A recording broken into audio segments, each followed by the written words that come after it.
குழந்தைகளுக்கு சொல்ல வேண்டிய நல்ல வார்த்தைகளை முதல்ல பெற்றோருக்கே கொடுத்துட்டோம் அப்படின்னா அங்கிருந்து குழந்தைகளுக்கு வருவது ரொம்ப ரொம்ப சுலபமானது. இந்த ஒரு கை ஓசை அல்ல, இரு கை ஓசையாக இருக்கணும். இந்த 3 வருடங்கள் அல்லது 5 வருடங்கள் நாங்கள் கைத்தட்டும் பொழுது கூட நீங்களும் தட்டணும் அப்படின்னு சொல்கிறதுக்கு சேர்ந்த மாதிரி வரக்கூடியதான் என்னுடையது.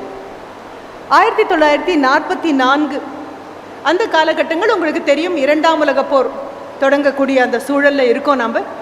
அந்த நேரத்தில் ஒரு நோபல் பரிசு ஒரு நபருக்கு கிடைக்கிறது, ஒரு விஞ்ஞானிக்கு கிடைக்கிறது. உங்கள் கல்லூரியிலையும் யூ ஹவ் காட் ஃபிசிக்ஸ். அதையும் நான் செக் பண்ணினேன். போகிற இடங்கள் எல்லாம் ஃபிசிக்ஸ் மேஜர் எடுக்க தான் ஆள் அதிகம் இல்லை அப்படிங்கிறது தான் இப்போ பரவலாக. ஃபிசிக்ஸ், கெமிஸ்ட்ரி, மேத்ஸ் இதை எடுக்கக்கூடிய நபர்கள் கணிசமாக குறைந்து போயிட்டாங்க. போன பல கல்லூரிகள் அந்த துறைகள் மூடப்பட்டு விடுமோ அப்படிங்கிற அபாயம் கூட இருக்குது அப்படிங்கிறதையும் கேள்விப்பட்டேன். ஃபிசிக்ஸுக்காக ஒரு நோபல் பரிசு கிடைக்கிறது. இப்போ ஏதாவது முதுகு தண்டுவடத்தில் ஒரு பிரச்சனை இருக்குது அப்படின்னு சொன்னீங்கன்னா உடனே எம்ஆர்ஐ ஸ்கேன் அப்படின்னு ஒன்று சொல்லுவாங்க. அந்த மேக்னெட்டிக் ரெசோனன்ஸ் ஃபிசிக்ஸ் எடுத்துகிற குழந்தைங்க போய் தேடி பார்க்கலாம். அந்த குழந்தைகளுடைய பெற்றோர் வீட்டுக்கு போகும்பொழுது கண்டிப்பாக குழந்தைகிட்ட கேட்கலாம், அவங்க சொன்னாங்களே அது என்ன அப்படின்னு கேட்டுக்கலாம். குழந்தைகள் கிட்ட மறக்கிறதுக்கு முன்னால் நான் மறுபடியும் சொல்கிறேன், குழந்தைகள் அப்படின்னு நான் கூப்பிடுறது அன்பின் மிகுதியால் மட்டுமல்ல, ஒரு பொறுப்பின் மிகுதியாலையும். உங்கள் பிரின்சிபல் மேம் சொன்னாங்க ரொம்ப அழகாக, ஏஞ்சல்ஸ் அப்படின்னு சொன்னாங்க. அடுத்தது சொல்லும் பொழுது இல்லை யூஆர் ஆல் சூப்பர் ஸ்டார்ஸ் அப்படின்னு அடுத்த டைட்டில் வந்தது. அப்புறம் மிக நேர்த்தியாக எங்கள் தலைமுறையை சேர்ந்தவங்கள் கூட சொல்லும்போது மாணவ செல்வங்கள் அப்படிங்கிற ஒரு வார்த்தை வந்தது, கேர்ள்ஸ் அப்படின்னு ஒரு வார்த்தை வந்தது. நான் இது எல்லாவற்றையுமே நகர்த்துறேன். ஏன்னா only schools R meant for boys and girls, colleges R meant for men and women. முழுமையாக வளர்ந்த ஆணுக்கும் முழுமையாக வளர்ந்த பெண்ணுக்கும் உரியது. இனிமே இங்கே மாதிரி எப்போ ஒரு மீட்டிங் நடந்தாலும் வெறுங்கையை வீசிக்கொண்டு கல்லூரிக்குள் வருகிறோங்கிற எண்ணத்தோடு வரதுக்கு பதிலாக கையில் சின்ன ஒரு நோட் புக் இருந்தே ஆகணும். ஒரு தியேட்டருக்குள்ளே போனோம்னாலும் டிக்கெட் வேணும். அப்போ கையில் கண்டிப்பாக ஒரு சின்ன குறிப்பேடு, இந்த 25ஆம் தேதி 6வது மாதம் 2025 நான் பேச தொடங்கின நேரத்தை இந்த 2 நிமிஷம் போனதை இனி நாங்களால் எடுக்க முடியாது. கையில் குறிப்பு எடுத்துக்கோங்க. நான் இவங்க சொன்ன ஒவ்வொருத்தரோடையும் மனதில் குறிப்பு எடுத்துகிட்டே வரேன். இவங்க இது சொன்னாங்க இது சொன்னாங்க, இது அத்தனையும் குறிப்பு எடுத்துட்டீங்க அப்படின்னா 3 வருடம் கழித்து போகும்போது தெரியும். இப்போ திரும்பி நாம் 1944க்கே வரலாம். நீங்கள் குறிப்பு எடுக்கக்கூடிய குழந்தைங்கன்னா இதை எடுத்துக்கலாம். நோபல் பரிசு வாங்கியிருக்காரு இந்த எம்ஆர்ஐ நான் சொல்லக்கூடிய மேக்னெட்டிக் ரெசனன்ஸ் பற்றி கண்டுபிடித்த ஒரு நபர், ஐசக் இசிடார் ரபை. அது அவருடைய பெயர், ஐசக் இசிடார் ரபை. அது அந்த பரிசு அதற்காக வாங்கின உடனே, நோபல் பரிசு வாங்கின உடனே அவங்ககிட்ட கேட்குறாங்க, யார் இதற்கு காரணம்? யாரோ ஒரு நபர் காரணமாக தானே இருக்கணும். அப்போ எல்கேஜி படிக்கிற குழந்தைகிட்ட நீ பரிசு வாங்கிறதுக்கு யார் காரணம்? அம்மா காரணம், அப்பா காரணம். 12ஆம் வகுப்பா ஆசிரியரையும் உள்ள சேர்த்துக்கலாம். ஆசிரியர் காரணம், தாய் தகப்பன் காரணம். அவர்கிட்ட கேட்கும்பொழுது நோபல் பரிசு வாங்கின நீங்கள் இதற்கு யார் பின்னால் உந்து சக்தியாக இருந்தாங்க, யார் காரணம்? அவர் சொல்கிறாரு, தயக்கம் இல்லாமல் உடனடியாக அவர்கிட்ட இருந்து பதில் வருது, என் தாயார் காரணம். சரி, அம்மா மேலே இருக்கக்கூடிய அன்பின் காரணமாக, பெரும் மதிப்பின் காரணமாக இந்த பதிலை அவர் சொல்லி இருக்கலாம்னு. ஆனால் அவரை பேட்டி எடுக்கக்கூடிய அந்த நபர் கேட்குறாரு, இல்லை என்ன காரணம்? அம்மா காரணம்ங்கிறது பொதுவாக சொல்லலாம். ஆனால் ஒரு நோபல் பரிசு வாங்கும் அளவிற்கு உங்கள் அம்மா எந்த அளவுக்கு உங்களுக்கு ஒரு ஊக்கம் கொடுத்தார்கள்? நோபல் பரிசு வாங்கிறதுக்காக அம்மா ஊக்கம் கொடுக்கல. ஆனால் ஒவ்வொரு நாள் நான் பள்ளிக்கூடத்திலிருந்து சின்ன குழந்தையாக பள்ளி சென்று திரும்பி வந்த உடனே, வீட்டுக்குள் வந்தவுடன் என் அம்மா என்னிடம் கேட்கக்கூடிய ஒரு கேள்வி, என்ன நல்ல கேள்வி இன்று உன் ஆசிரியரை கேட்டாய்? What good question did you ask your teacher? உங்கள் டீச்சர்கிட்ட நீ இன்னைக்கு என்ன நல்ல கேள்வி கேட்ட? உட்காந்துருக்கக்கூடிய எல்லா பெற்றோர்களுக்கும் நான் சொல்லக்கூடியது, இப்படியெல்லாம் கேட்பாங்களா அப்படின்னு தோணணும். ஆனால் இப்படியெல்லாம் தான் கேட்கணும். வந்த உடனே குழந்தை பையை வாங்கி அதனுடைய டிஃபன் பாக்ஸில் இருக்கிறதெல்லாம் சாப்பிட்டாச்சான்னு பார்க்குறது, குழந்தை ஆரோக்கியமாக திரும்பி வந்து தான் பார்க்குறது. போய் அமைதியாக வகுப்பில் உட்காந்துருப்பாங்க, அவ்வளோதான். அதற்கு மேலே ஒன்றும் வெட்டி முறிச்சிருக்க மாட்டாங்க. ஆனாலும் அவங்களுக்காக கவலைப்படுறது, காஃபியை கொண்டு வந்து கொடுக்கறது, டீயை கொண்டு வந்து கொடுக்கறது, இருக்கிற இடத்துல அவங்களுடைய பையை கொண்டு போய் நாம வைக்கிறது, டிஃபன் பாக்ஸை நாம கொண்டு போய் தேய்க்க போடுறது, இதெல்லாம் பண்ணும்பொழுது பெற்றோருக்கு மனதுக்குள்ளே ஒரு பெரிய இருமாப்பு வரும். என் மகளை நான் இளவரசி மாதிரி வளர்க்குறேன். என்கிட்ட கூட நிறைய பேர் சொல்லியிருக்காங்க, என் மகளை நான் இளவரசி மாதிரி வளர்க்குறேன், எந்த பிரச்சனையும் அவளுக்கு தெரியாது, எந்த கஷ்டமும் அவளுக்கு தெரியாது, எதையும் அவள் காதுக்கு நான் கொண்டு போனதே இல்லை, நீங்கள் என்ன நினைக்கிறீங்க மேடம் அப்படின்னு கேட்கும்போது நான் ஆல் தி வெரி பெஸ்ட் அப்படின்னு சொல்வேன், நல்வாழ்த்துக்கள் அப்படின்னு சொல்வேன். என் குரலில் கொஞ்சம் கிண்டல் இருக்கும். இளவரசி மாதிரி வளர்க்குறேன்னு சொல்லக்கூடிய அம்மாக்கிட்டேயும் அப்பாக்கிட்டேயும் நல்வாழ்த்துக்கள் அப்படின்னு சொல்கிறீங்க, என்ன மேடம் சொல்ல வரீங்க? இல்லை, எங்கள் நாடு சுதந்திரம் அடைஞ்சிருச்சு, சுதந்திரம் அடைந்த ஒரு நாட்டில் இளவரசிகளை உருவாக்கி எங்கே கொண்டு போய் வைக்க போறீங்கன்னு எனக்கு தெரியல. எங்களுக்கு வேணுங்கிறது ஒழுங்கான பிரஜைகள் தான் வேணுமே தவிர இளவரசர்களையும் இளவரசிகளையும் வைத்துக்கொண்டு என்ன செய்வதுன்னு தெரியல. அரசு ஆட்சி போன ஒரு நாட்டில் இன்னும் இளவரசர்களை உருவாக்கி கொண்டு இளவரசிகளை உட்காட்டி கொண்டிருக்கீங்களே, நல்வாழ்த்துக்கள் அப்படின்னு சொல்லுவேன். திரும்பி நான் ஐசக் அசிடார் ரபைக்கே வரேன். பள்ளிக்கூடத்துக்கு ஒரு குழந்தைய அனுப்புகிறோம், கல்லூரிக்கு ஒரு குழந்தைய அனுப்புகிறோம், எல்லாம் செஞ்சாச்சு. நீங்கள் உங்களுக்கு கிடைக்காத எல்லாவற்றையும் அந்த குழந்தைக்கு கொடுத்துட்டீங்க. திரும்பி அது வரும்பொழுது எதற்காக பள்ளிக்கூடத்திற்கு அனுப்பினோமோ, எதற்காக கல்விக்கூடத்துக்கு அனுப்பினோமோ, எதற்காக கல்லூரிக்கு அனுப்பினோமோ, எதற்காக ஒரு நபர் 1997 ஒரு விதையை போட்டு அது விருட்சமாகிற வரைக்கும் காத்துட்டு இருந்தாரோ, எந்த கல்லூரி தனது 3rd ரவுண்டில் NAC விசிட்டில் A கிரேட் வரைக்கும் போயிருக்கோ, அந்த கல்லூரிக்கு என் குழந்தைய அனுப்புகிறேன் அப்படின்னு சொன்னால், ஒரு சபரிமலைக்கு போகணும்னா கூட அதற்காக நீங்கள் விரதம் இருக்கணும். ரம்ஜான் நோன்பு கொண்டாடணும் அப்படின்னா அதற்காக கூட நீங்கள் உண்ணாவிரதமாக நோன்பு கண்டிப்பாக இருந்தே ஆகணும். இல்லை இயேசுநாதர் உயிர்த்தெழுந்து வருகிறார் அப்படின்னு சொல்லும் பொழுது கூட லீன் டேஸ் அப்படின்னு சொல்லி திவச நாட்கள் அப்படின்னு அதற்காக நோன்பு இருப்போம். எந்த ஒரு பெரிய காரியத்தை சாதிக்க வேண்டும்னாலும் ஒரு நோன்பு கண்டிப்பாக இருப்போம் இல்லையா?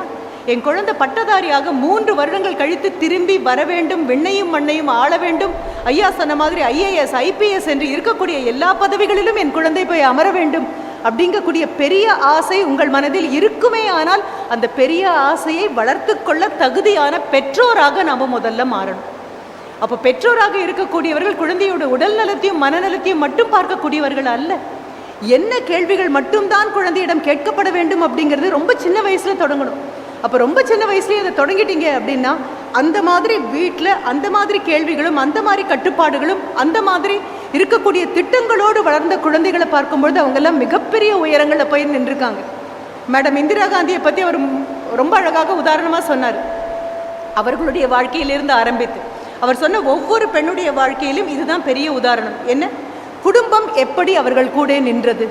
கல்லூரிக்கு வரக்கூடிய ஒரு பெண் குழந்தை ரொம்ப அழகாக இன்றைக்கி வரும்போது ரொம்ப நல்லா இருந்தது எனக்கு பார்க்குறதுக்கு. அதுவும் ஃபஸ்ட்டு டே காலேஜுக்குள்ளே வரோம் அப்படின்னு சொன்னால் ஒரு கனவுலகத்திற்குள்ளே வர மாதிரி தான் பெரும்பாலான குழந்தைங்க வந்தீங்க. யார் கையிலையும் பை நான் பார்க்கவே இல்லை. அப்படி 1-2 பேர் பை கொண்டு வந்திருந்தா கூட ஏதோ பை எடுத்து பழக்கமாக இருக்குது, தாய் தகவன் வாங்கி கொடுத்துட்டாங்க அப்படிங்கிறதுக்காக தூக்கிட்டு வந்த மாதிரி தான் இருந்ததே தவிர மற்றபடி எல்லாம் ரொம்ப சந்தோஷமாக நடந்து வர்றது நான் பார்த்துட்டு தான் வந்தேன். அப்போ கூட நினச்சேன் இது கல்லூரியினுடைய முதல் கால் எடுத்து வைப்பது. மேடம் ரொம்ப அழகாக சிந்தூர் மேம் சொன்னாங்க, உங்களை நான் மிரட்டலை, முதல் நாள் நீங்கள் ஜாலியாக இருக்கீங்க வந்தால் போதும். இல்லை மேம், ஆசிரியராக இருந்ததுனால நான் முதல் நாளுக்கு அதுக்கு முதல் நாளே மிரட்ட ஆரம்பிச்சிடுவேன் நான். என்ன காரணம் அப்படின்னா உட்காந்து ஆகான பராக்கு பார்க்கக்கூடிய நபரை நம்பி நான் ஒலிம்பிக் கேம்ஸில் ஓட வைக்க முடியாது.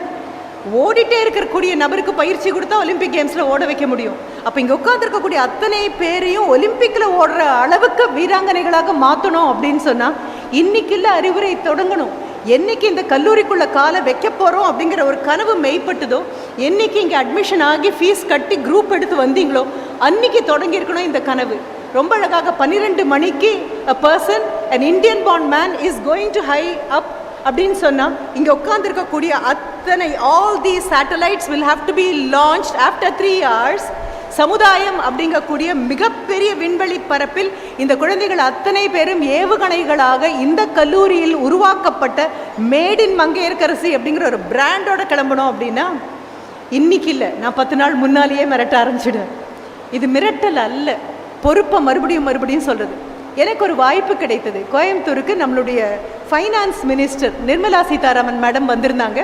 ஒரு 100 பேரை சந்திக்கலாம் அப்படின்னு சொல்லியிருந்தாங்க. அந்த 100 பேரில் கோவையை சேர்ந்த எனக்கும் அந்த வாய்ப்பு கிடைத்தது. கோயம்புத்தூரை சேர்ந்த 100 பெண்மணிகள். ஒருவேளை கல்லூரி பேராசிரியராக இருக்கக்கூடிய அனுபவம் காரணமாகவும் என்னை அழைத்திருக்கலாம். போய் உட்கார்ந்த பொழுது முதல் கேள்வி கேட்கக்கூடிய வாய்ப்பும் என் கையில் வந்தது.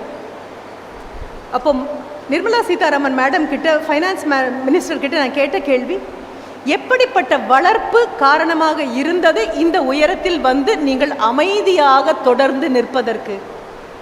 எல்லோரும் படபடக்கும் நேரத்தில் கூட மிகவும் ஆழமாகவும் அழுத்தமாகவும் நிதானமாகவும் நிம்மதியாகவும் மூச்சு விடக்கூடிய அந்த பக்குவம் இருக்கு இல்லையா, அது நேத்திக்கு அந்த ஒரு பதவிக்கு வந்து இன்னைக்கு அது வர முடியாது.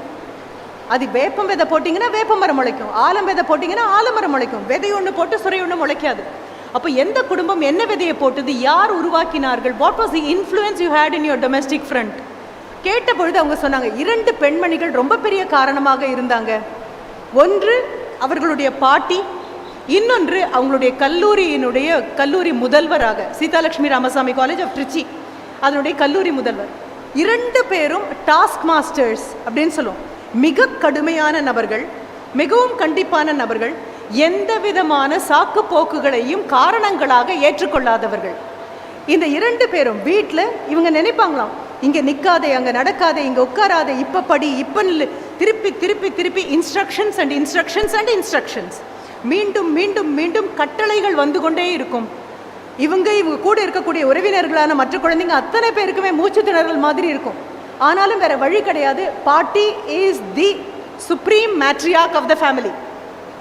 அவங்க தான் தலைமை பொறுப்பு. ஒரு யானை கூட்டத்தை முன்னெடுத்து செல்லக்கூடியது ஆண் யானை அல்ல. ஒரு யானை கூட்டத்தை முன்னெடுத்து செல்லக்கூடியது இளைஞர்களாக இருக்கக்கூடிய யானைகள் அல்ல.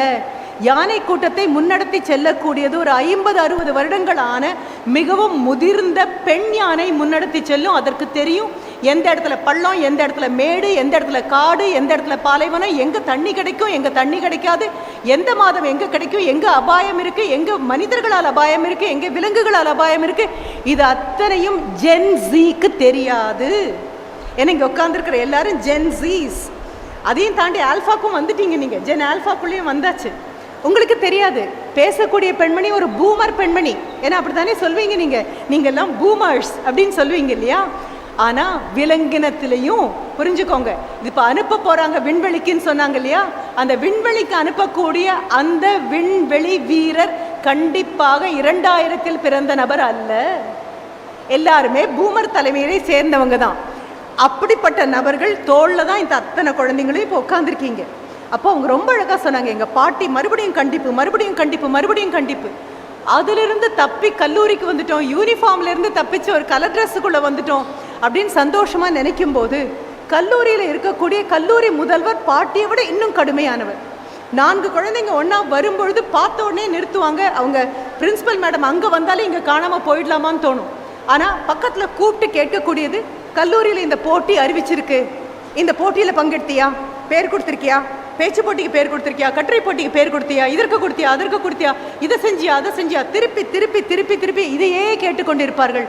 இந்த 2 பேரும் மறுபடியும் மறுபடியும் கட்டளைகளை மட்டுமே கொடுத்து கொண்டு இருந்து அதில் பழகி வந்த பின்பு எனக்கு புரிந்தது, வாழ்க்கை கண்ணுக்கு தெரிந்தோ தெரியாமலோ நியதிகளுக்கு உட்பட்டுத்தான் வாழ வேண்டும்.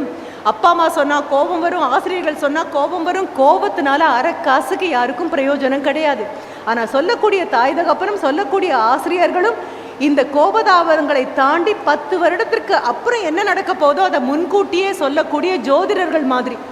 இனி என்ன நடக்கும் வாழ்க்கையில், இனி என்ன நடக்கும். நிர்மலா சீதாராமன் மேடம் ரொம்ப அழகாக சொன்னாங்க, இதற்குள்ளே வந்து ஒரு கட்டுக்கோப்பான ஒரு விஷயத்துக்குள்ளே என்னால் வர முடியுங்கிறதுக்கு அவங்க 2 பேர் தான் காரணம். அடுத்த ஒன்று, ஒரு செயலை நான் செய்து முடித்த பின்பு இன்னும் சிறப்பாக செய்திருக்கலாமோ என்ற எண்ணம் என் மனதிலேயே வராத அளவிற்கு சிறப்பாக நான் செய்யக்கூடிய பழக்கமும் எனக்கு அவர்களிடமிருந்து கிடைத்தது. பெற்றோர் வீட்டுக்கிட்டேருந்து கிடைச்சது, பாட்டிக்கிட்டேருந்து கிடைச்சது, கல்லூரியிலேருந்து கிடைத்தது. இப்போ பெற்றோர்கள்கிட்ட திருப்பி மறுபடியும் வரேன் நான். இந்த குழந்தைங்க கல்லூரி முடித்து திரும்பி வரும்போது நீங்கள் கேட்கக்கூடிய கேள்விகள் அவங்களுக்கு பிடிக்காத கேள்விகளாக இருக்கலாம், எரிச்சலூட்டும் கேள்விகளாக இருக்கலாம், உங்களை பார்த்தாலே போய் பெட்ரூம் அரைஞ்சு கதவை சாத்திக்கலாமான்னு அவங்களுக்கு தோன்ற கேள்விகளாக இருக்கலாம். இருந்தாலும் வாழ்க்கையில் அவங்க கேட்க கேட்க இனிக்க இனிக்க கேட்குற கேள்விகள் எல்லாம் நண்பர்கள் கேட்பார்கள், பக்கத்தில் இருக்கக்கூடிய தோழிகள் கேட்பாங்க. ஆனால் அது இனிக்க இனிக்க பேசக்கூடிய நண்பர்களும் தோழிகளும் வாழ்க்கையில் வந்துட்டே இருப்பாங்க. ஒரே ஒரு முறை வரக்கூடியது ஒரு உறவு, என்ன, தாய் தகப்பன் அப்படிங்கிற உறவு. வாழ்க்கையில் அவங்களுக்கு இனிமே நீங்கள் தான் தாய் தகப்பன்.